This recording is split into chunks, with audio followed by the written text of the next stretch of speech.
Hello, Brabs. Brabs. Hello.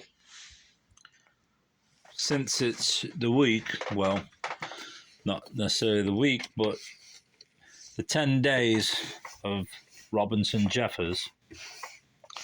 He was born on January 10th, 1887, and then he died on January 20th, 1962.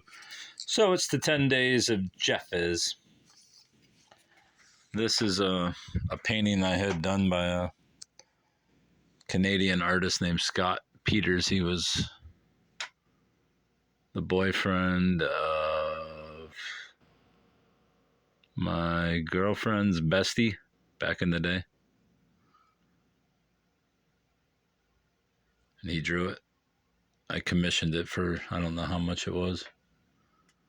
Maybe $150 or whatever. And I expected it to be mediocre, but it was actually really good. Guy did a great job. Anyway, since it's Jeffers' birthday week, what's today, the 12th, 13th? This is a first edition of Jeffers' Tamar and Other Poems.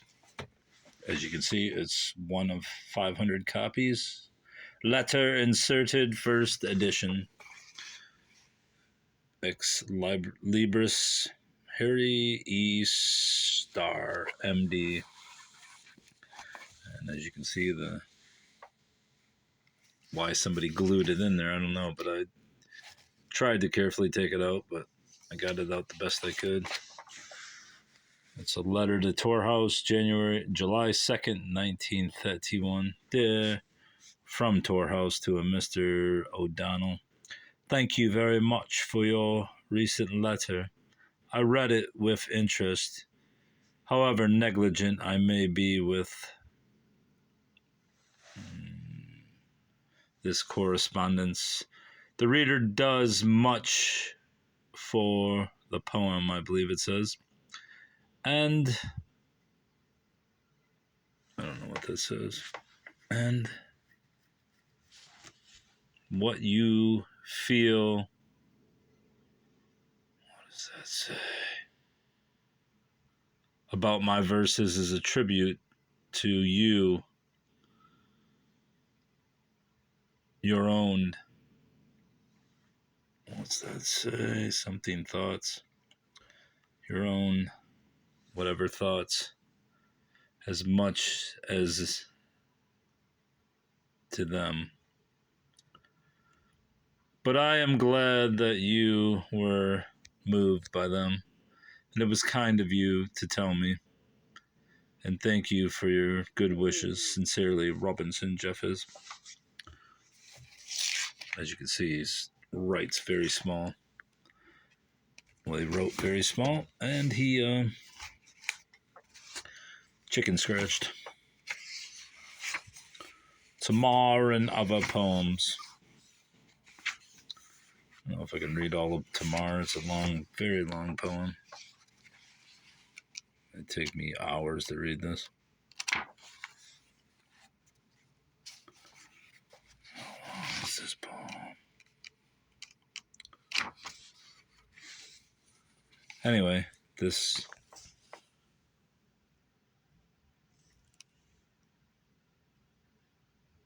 Gotham Book Mart, which was a nearly 90-year-old institution when it closed in 2007, I believe, Wikipedia said, but it opened in 1920. And I'm guessing that this book was taken there along with, well, the publisher was Peter Boyle, also of New York City. Yes, this is 1924, I believe. Yeah, Peter Boyle. And if it was in fact at the Gotham Book Mart, it, along with, I would say, 475-ish copies, were sent back to Jeffers in Carmel, California. because there was no sales of them. And then Jeffers, I believe, sent these copies of this book to several critics who were enamored with them. And within a year, this book that was sent back to Jeffers in a crate was sold out, and a second edition was produced by Bonnie and Boney, or is it Boni? Boni and Liveright.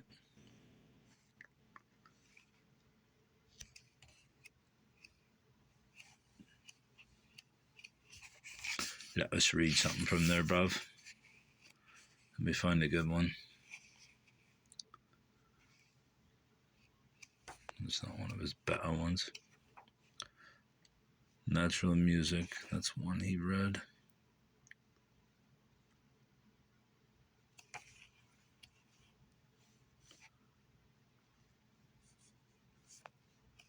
Well, what shall we read by Jeffers?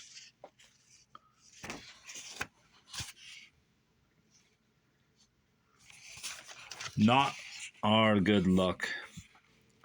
Not our good luck, nor the instant peak and fulfillment of time gives us to see the beauty of things. Nothing can bridle it.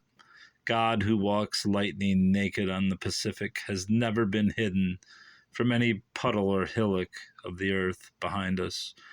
Between the mean mud tenements and huddle of the filth of Babylon, the river Euphrates, and over the tiled brick temple buttresses, and the folly of a garden on arches, the ancienter simple and silent tribe of the stars, filed and for all her gods in the priests' mouths, God also moved on the city, or a certain young tribeman come down from the mountains of the north, espied him in the eyes of a temple harlot, whom presently, as then, when the priests have choked him with perfume, some prophet like a desert camel shall talk with in the ridges above the rock tombs. Dark ships drawing in from the sundown in the islands of the south, great waves with gray vapor in your hollows, and whitening of high heads coming home from the west. From Formosa or the skerries of Siberia, and the sight of the eyes that have widened for the sky peaks of Asia. That he touched you is no wonder. That you slid from his hand is an old known tale to our foreland cypresses. No news to the Lobus granite, no marvel to Point Pinos, whatever it is, light, and the beacon at Point Sur. But here is the marvel. He is nowhere not present. His beauty, it is burning in the midland villages and tortures men's eyes in the alleys of cities. Far-flown ones, you children of the hawk's dream future, when you lean from a crag of the last planet on the ocean of the far stars, remember, we also have known beauty. Have we now?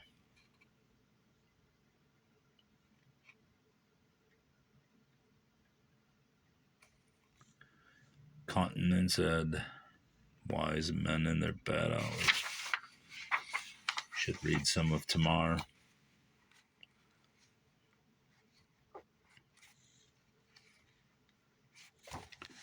It was twilight in the room, the shining side of the wheel dipping toward Asia, and the year dipping toward winter, and crimson the grave spokes of sundown. I guess you can't really start in the middle of this bitch. Can you? Natural Music. The songs of the dead men to the three dancers.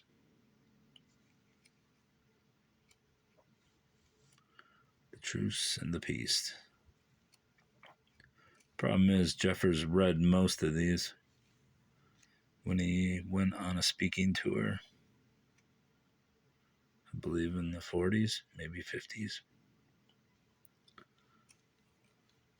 So, I feel bad right now.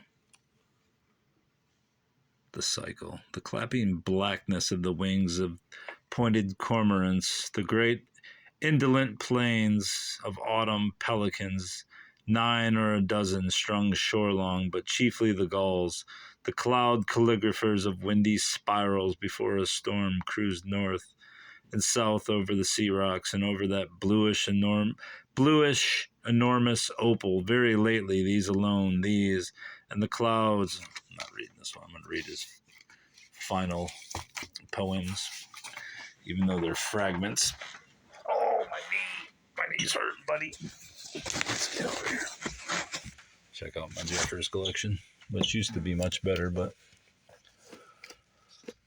such is life. Here's my 2 copies of Tamar. I tried to get all 500, but it cost a fortune. Where is the beginning and the end? Where is it? There it is. There it is. There it is, buddy. 3 copies of Give Your Heart to the Hogs.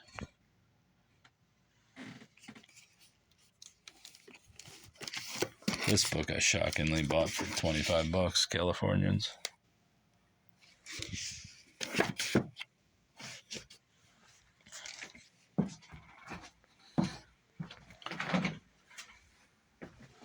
Where is that poem? It's one of the great ones.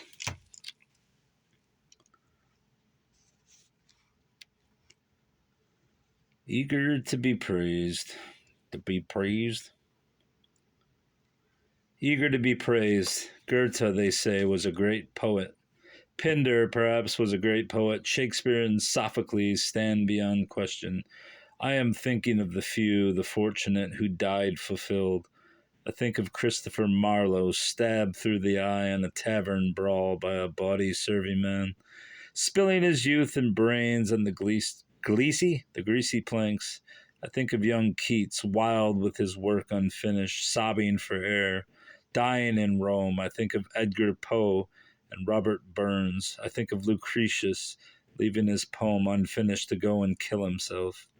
I think of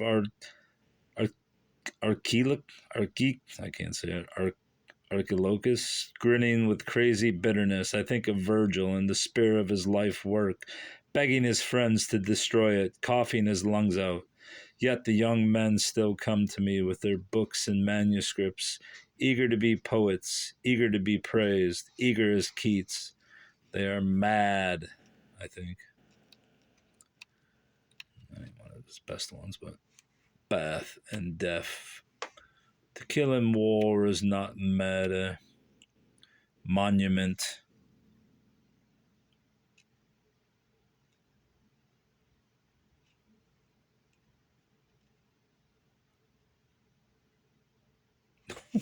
Monument. Erase the lines. I pray you not to love classifications. The thing is like a river from source to seamouth, one flowing life.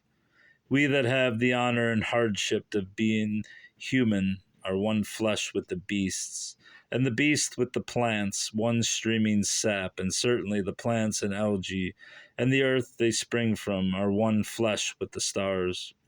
The classifications are mostly a kind of memoria technica. Use it, but don't be fooled. It is all truly one life. Red blood and tree sap, animal, mineral, sidereal, one stream, one organism, one God. There is nothing to be despised, nor hated, nor fear. When the Third World War comes, do it well. Kill. Kill your brothers. Why not? Gods on both sides. Make a monument of it. There were never so many people so suddenly killed. We can spare millions. Millions, the chiefs in the Kremlin think. And I too. Man's life's too common to be lamented. And if they died after a while in their beds, it would be nearly as painful. Death's never pleasant. May the terror be brief, but for a people to be defeated is worse. Worse. Do you still make war?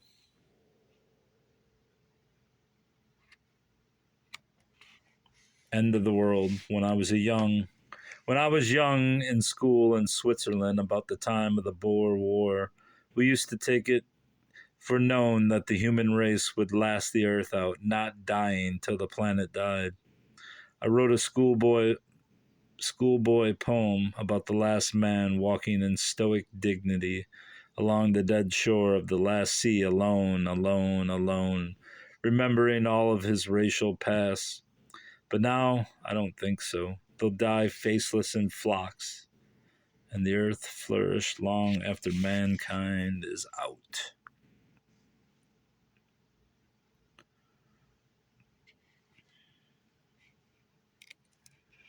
Where's the one?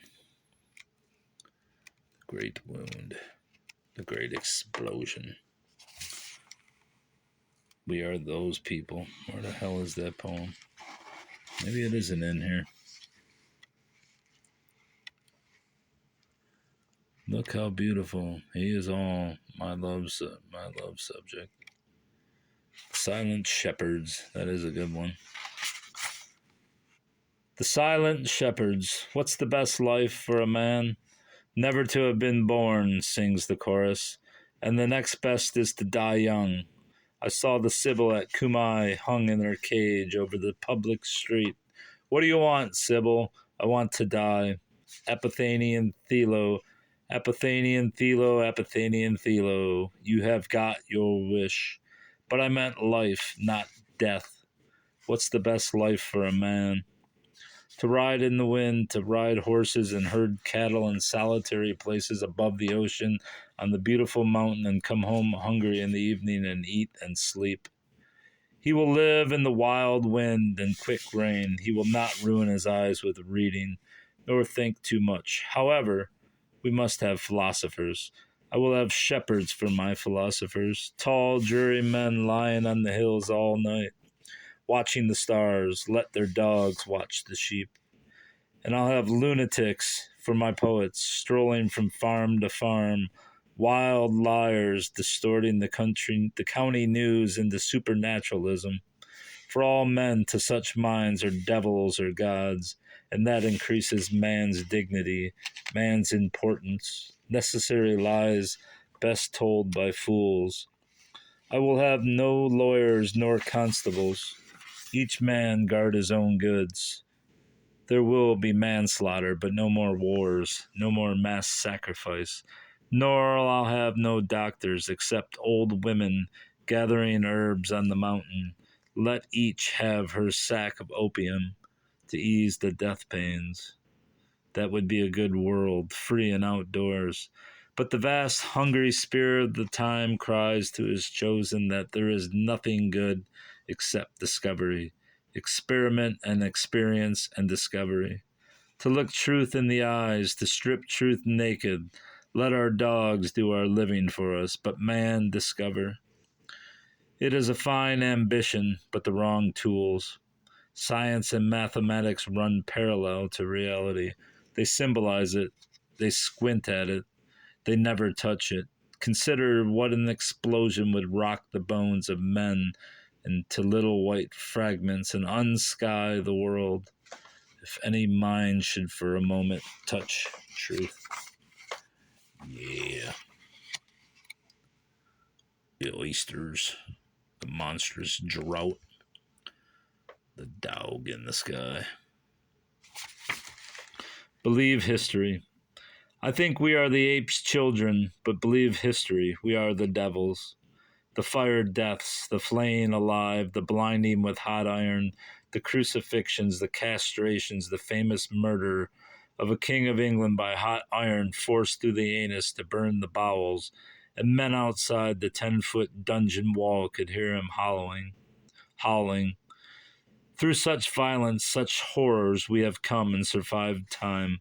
It came from the devil and will go to the devil, the old Norman said, but those were the violences of youth. We are not returned to that point.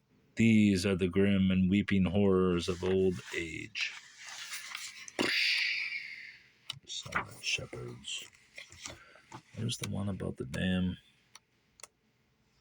birds and fishes, the shears, and Amelia Ghost.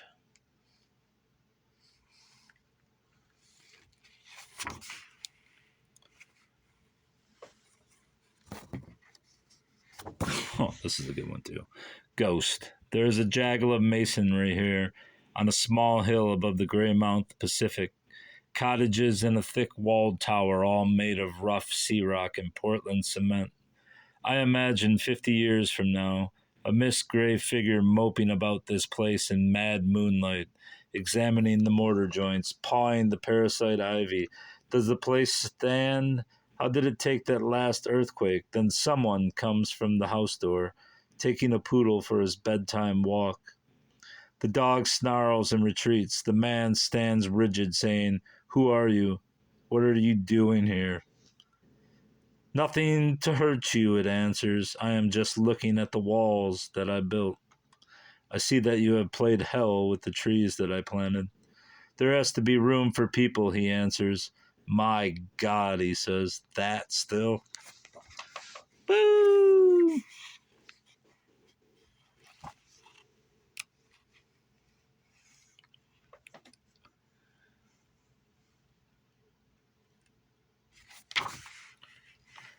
See the human figure. As the eye fails through age or disease, and the world grows a little dark, it begins to have human figures in it. A stone on the mountain has a man's face. A storm-warped tree against the fog on the mountain is a man running hopelessly, fleeing his fear, and at night by candlelight, a huddle of bedclothes on the bed is visibly a woman dying, that dearest woman who has been dead for 10 years. The eye's tricks are strange. The mind has to be quick and resolute, or you'll believe in them and be gabbling with ghosts. For take note that they are always human. To see the human figure in all things is man's disease. To see the inhuman God is our health. True that.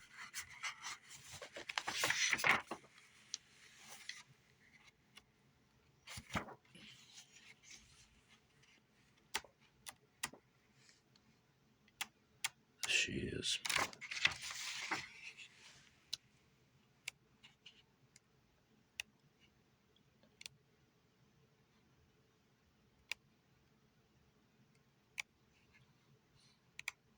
Tear life to pieces.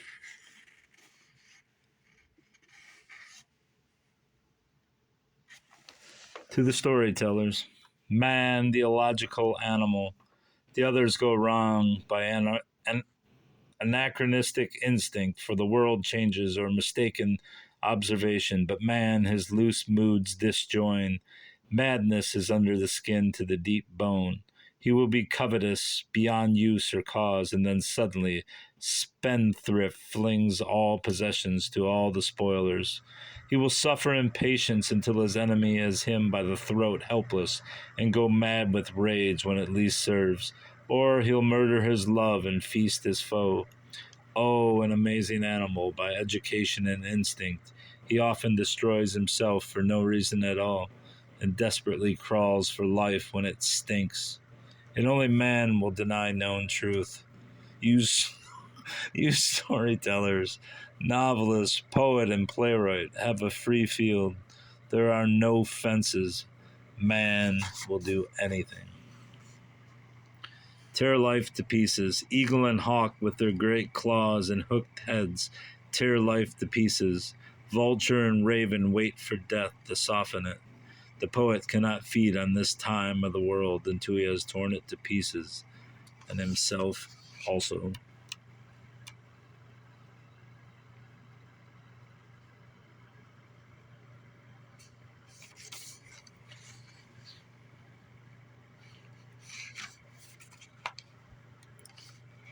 How beautiful it is.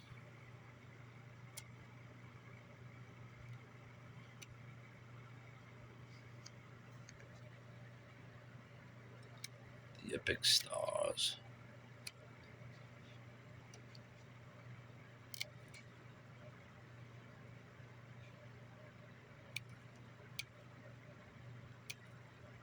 The great wound. The beginning and the end.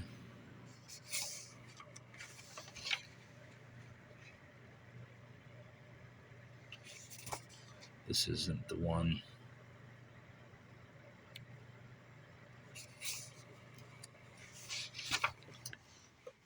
The Great Explosion. The universe expands and contracts like a great heart. It is expanding. The farthest nebulae rush with the speed of light into empty space. It will contract. The immense navies of stars and galaxies, dust clouds and nebulae are recalled home. They crush against each other in one harbor. They stick in one lump and then explode it. Nothing can hold them down. There is no way to express that explosion. All that exists roars into flame. The tortured fragments rush away from each other into all the sky. New universes jewel the black breast of night, and far off, the outer nebulae, like charging spearmen, again invade emptiness. No wonder we are so fascinated with fireworks and our huge bombs. It is a kind of homesickness, perhaps, for the howling, free blast that we are born from. Fire blast, not free blast. But the whole sum of the energies that made and contained the giant atom survives. It will gather again and pile up the power and the glory, and no doubt it will burst again, distally and systole. The whole universe beats like a heart. Peace in our time was never one of God's promises, but back and forth, die and live, burn and be damned. The great heart beating, pumping into our arteries his terrible life. He is beautiful beyond belief, and we, God's apes, or tragic children, share in that beauty. We see it above our torment. That's what life's for. He is no God of love, no justice of a little city like Dante's Florence, no anthropoid God making commandments. This is the God who does not care and will never cease. Look at these seas there, flashing against this rock in the darkness. Look at the tide stream stars and the fall of nations, and dawn wandering with wet white feet down the Carmel Valley to meet the sea. These are real, and we see their beauty. The great explosion is probably only a metaphor. I know not of faceless violence, the root of all things.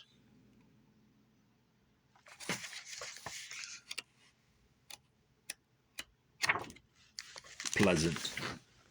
That's poetry, buddy. That's real poetry. Not this fucking Mario Rukeyser fucking slapdick poetry.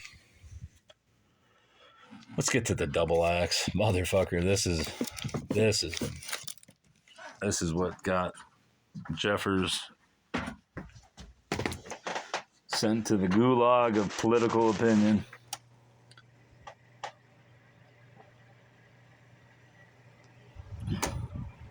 This is what got Jeffers canceled in World War II. The double axe and other poems. What is this?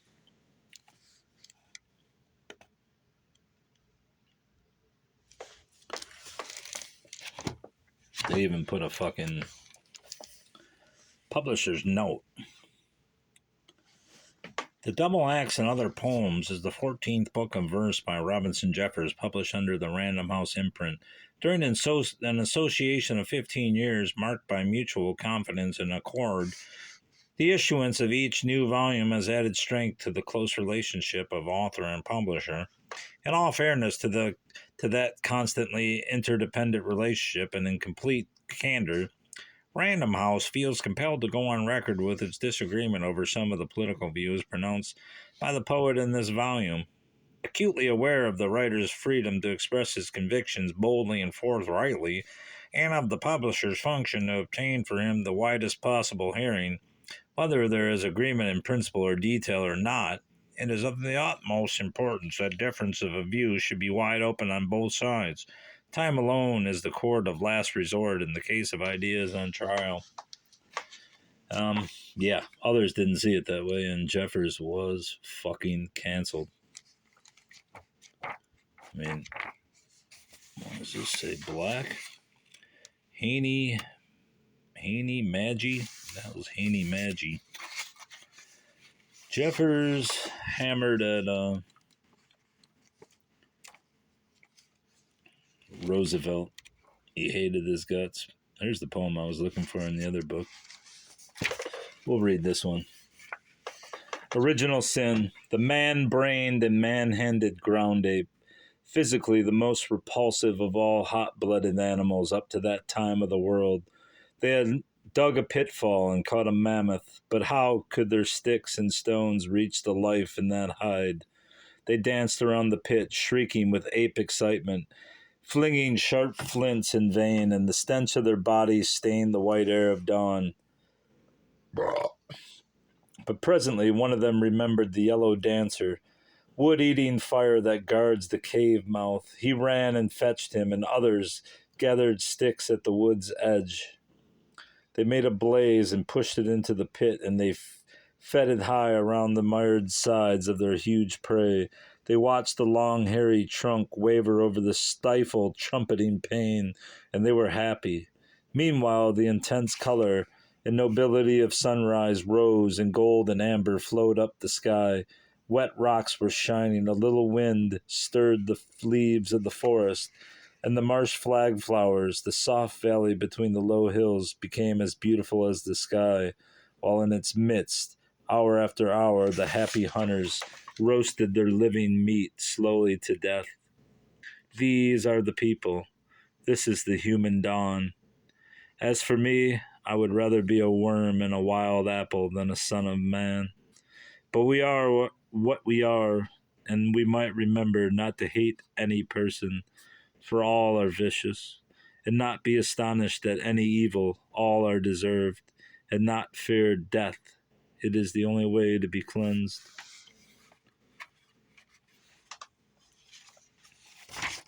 This ain't your grandmama's poetry, Bubba. No, sir.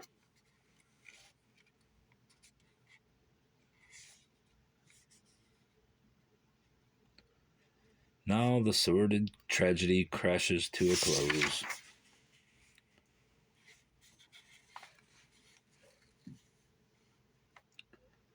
We are those people. I have abhorred the wars and despised the liars, laughed at the frightened and forecast victory, never one moment's doubt.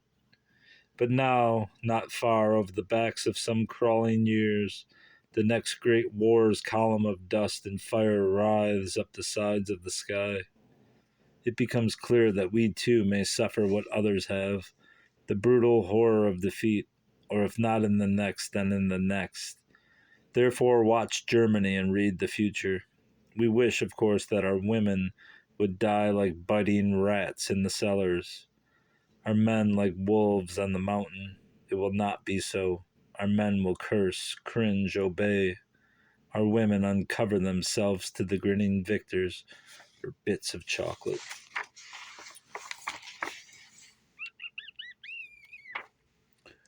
So many blood lakes.